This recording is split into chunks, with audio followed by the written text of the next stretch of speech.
तर हे जर आपल्याला ग्राह्य धरत नसतील तर मी म्हटलं आमचे सतीश पाटील साहेब काही आमचे नाही आहेत. राष्ट्रीय नेते चंद्रकांत दादा मला नाही बोलवलं, खासदार साहेबांना बोलवलं, मुश्रीफ साहेबांना बोलवलं, पश्चिम महाराष्ट्रातले नेते सुमित कदमजी त्यांना बोलवलं. जिल्ह्याचं त्यांचं सुमितचं काही संबंध येत नाही गोकुळच्या याच्यामध्ये, ते सांगलीतले आहेत. खरं माहीत नाही कारण काय. मग त्यांनी मॅनेज केलं, अमल माडिकला बोलून घेतलं आणि आम्हाला निरोपच नाही. मग परवाशी आम्हाला पण भावना असतात, किती सण करायचं. मग गोकुळ तुमच्या मुलांसाठी, केडीशी तुमचे एक चेअरमन, तुम्ही राज्याचे मंत्री, आणि मग आमच्या शेतकरी सामान्य कुटुंबातल्या मुलांनी जायचं कुठे.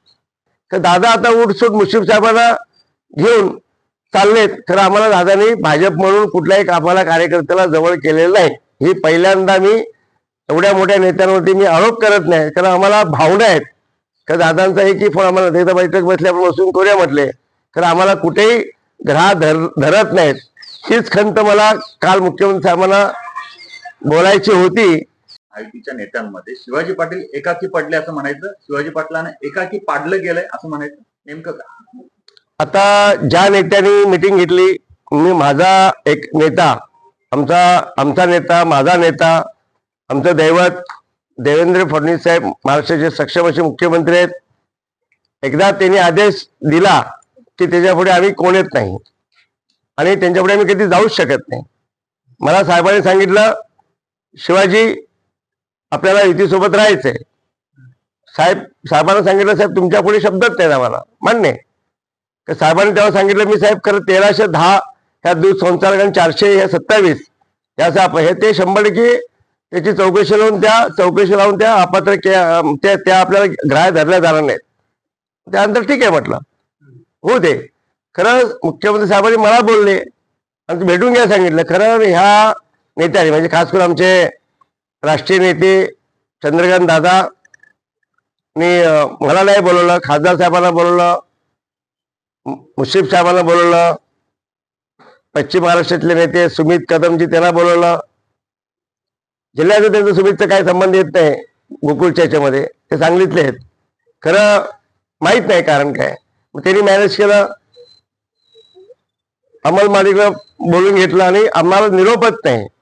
म्हणून मी काल मला असं काही हे नाही की त्यांनी बोलवावं, कारण आमच्या नेत्यांनी बोलल्यानंतर, माझ्या साहेबांनी बोलल्यानंतर मला पुढे काही शब्दच नव्हते. आणि मग हे लोक जर देत नसतील तर मी बोललो की बाबा तुम्हाला जर मान सन्मान नाही आणि बाबा मी साहेबांमुळे येत होतो. तर हे जर आपल्याला ग्राह्य धरत नसतील तर मी म्हटलं आमचे सतीश पाटील साहेब काही आमचे नाही आहेत. ते हा विषय असा होता.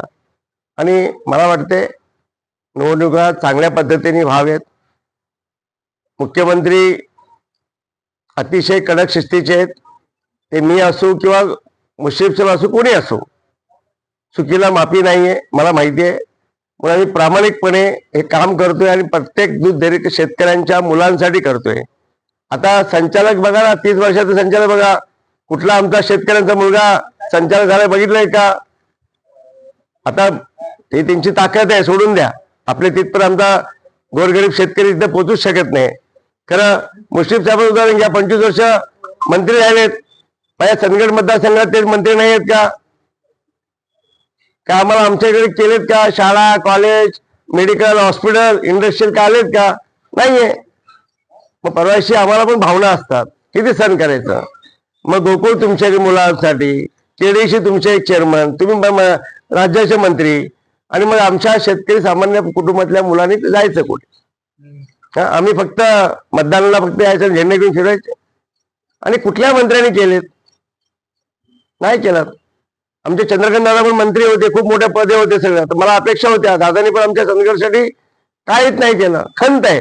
तर दादा आता उठसूट मुश्रीफ साहेबांना घेऊन चाललेत. तर आम्हाला दादानी भाजप म्हणून कुठल्याही आम्हाला कार्यकर्त्याला जवळ केलेलं नाही. ही पहिल्यांदा मी एवढ्या मोठ्या नेत्यांवरती मी आरोप करत नाही, कारण आम्हाला भावना आहेत. तर दादांचा एकही फोन आम्हाला एकदा बैठक बसली, आपण बसून करूया म्हटले, तर आम्हाला कुठेही ग्राह्य धरत नाहीत. हीच खंत मला काल मुख्यमंत्री साहेबांना बोलायची होती. खरं या माघारीचा विधान परिषद माघारीच्या घाईगडबडीमध्ये राहिलं मी साहेबांना सांगतो, साहेब आपण किती दिवस सहन करायचं? भारतीय जनता पक्ष भाजप संपवायला निघालेत आणि जर आपला तर आपण कुठेतरी हा आवाज उठला पाहिजे. मला कुठल्या आमदारकीचं स्वप्न केवळ लावत नाही, मी घाबरत पण नाही. आमची जनता आम्ही चांगलं काम करू, आमच्या मर्जीत आम्ही नक्की निवडून देतील. कारण असा लाचार होऊन आणि कधी माझा तो स्वभाव नाहीये आणि माझ्या नेत्याने मला शिकवलंच नाही, म्हणून प्रामाणिकपणे आपण करतोय. आजपर्यंत मीडियाने चांगलं आपल्याला मार्गदर्शन केलं, पाठीशी राहिलेत आणि आज मी सांगतो की हा छत्रपतींचा महाराष्ट्र आहे, धर्म शंभूराजांचा महाराष्ट्र आहे. चांगले निर्णय होतील आणि ही जागा पहिल्यांदा मी सांगतो की मला खूप आम्हाला खंत वाटते की अजून आमचे बरेच विषय आहेत. खरं हा विषय असा झाला की साहेब बोलल्यानंतर विषय संपला होता, कारण आम्हाला कोणी निमंत्रण ऐकल्यामुळे ती तसं वाटतंय. म्हणून म्हटलं की आमच्यासाठी पुन्हा एकदा सांगतो की सतेज पाटील आमचे नाही आहेत आणि आम्ही आमचा जिथं आम्हाला सक्षम असा चंदगड गडहिंग्लज आजऱ्याला संचालक द्यायलाच लागेल आणि गोकुळला चेअरमन आम्ही सोडणार नाही.